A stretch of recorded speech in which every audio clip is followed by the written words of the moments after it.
You all have heard about the standard definition of encapsulation, that wrapping up of data and member functions together in a single unit is called as encapsulation.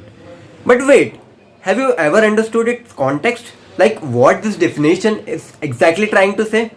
Or what if the interviewer says to you, look, I don't want the same definition, just tell me its context.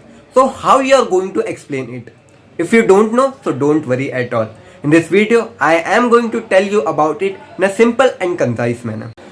Actually, there are two elements which are very important in every programming aspect. The very first one is data and second one is function. If you closely observe the scenario, so these two are those entities which are highly dependent on each other. Data is nothing without function and function is nothing without data. Suppose you have my number, which I call it a data, and if you don't provide any functionality or features that you can call on that number or you can text on that number, so that data or number is of no use.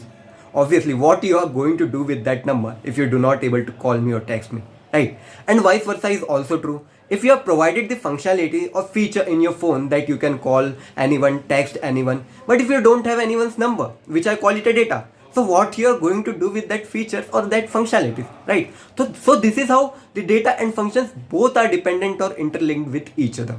So by concluding, object-oriented programming says that if data and functions both are so dependent on each other, so why can't we just keep both of them in a container as a single entity?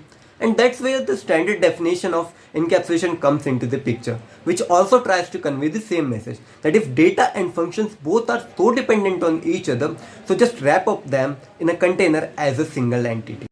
So this was all about the concept of encapsulation. Now, if someone asks you how we can achieve encapsulation in programming, so the answer is very simple, by creating the class.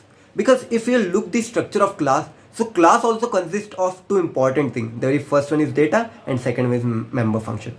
So this was all about the concept of encapsulation. Thank you so much everyone for watching this video. Keep sharing and stay tuned for the next video.